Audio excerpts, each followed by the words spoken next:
Hello friends, இன்றைக்கி trading tips தான் பார்க்க போகிறோம். இதுக்கு நீங்கள் ஒரு நோட் எடுத்துகிட்டு டெய்லி நீங்கள் என்னென்ன ஆக்டிவிட்டீஸ் பண்ணுறீங்க அப்படிங்கிறத எழுதி வைங்க. எங்கே என்ட்ரி பண்ணுறீங்க, எங்கே எக்ஸிட் பண்ணுறீங்க, எவ்வளோ ப்ராஃபிட் கிடச்சிது, எதில் எவ்வளோ லாஸ் கிடச்சிது, மார்க்கெட் எப்படி மூவ் ஆணுச்சு அப்படிங்கிறத நீங்கள் டெய்லி எழுதி ரிவைஸ் பண்ணிங்கனாலே நீங்கள் மறாதனால அந்த அந்த தப்பு பண்ண மாட்டீங்க. அதனால் அது மாதிரி ட்ரை பண்ணுங்கள்.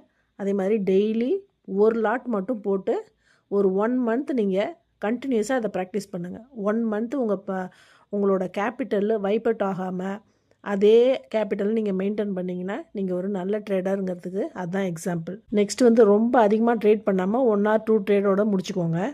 டெய்லி க்ரீனாக இருக்கிறதுக்கு ட்ரை பண்ணுங்கள். என்னைக்காச்சும் ஒரு லாஸ் வந்துச்சுனாக்கா அது அக்செப்டபிள் தான். அது மாதிரி ட்ரை பண்ணுங்கள். இப்போது மார்க்கெட்டு ஒரு நாளைக்கு 100 to 200 பாயிண்ட்ஸ் வந்து மூவ் பண்ணும் மினிமம். அதில் வந்து நம்ம வந்து எல்லா 200 பாயிண்ட்ஸையும் நம்ம எடுக்கணும் அப்படிங்கிறது நம்ம நினைக்கக்கூடாது. நமக்கு தேவை 10 or 20 பாயிண்ட்ஸ் அப்படிங்கிற மாதிரி நம்ம முடிவு பண்ணிக்கிட்டு நம்ம கேப்சர் பண்ணிட்டு வந்தோம்னாக்கா நல்ல ஒரு ப்ராஃபிட்டபுளாக இருக்கலாம். அதே மாதிரி எந்த ஸ்ட்ராட்டஜியும் வந்து 100%லாம் ஒர்க் ஆகாது. 80 to 90% தான் அக்யூரசி இருக்கும்.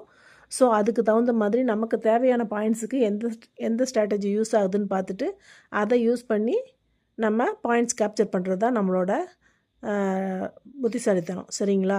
இது மாதிரி ட்ரை பண்ணி பாருங்கள். 1 மந்த் கண்டினியூஸாக ட்ரை பண்ணுங்கள். நல்ல ப்ராஃபிட்டபுளாக இருப்பீங்க. Thank you friends.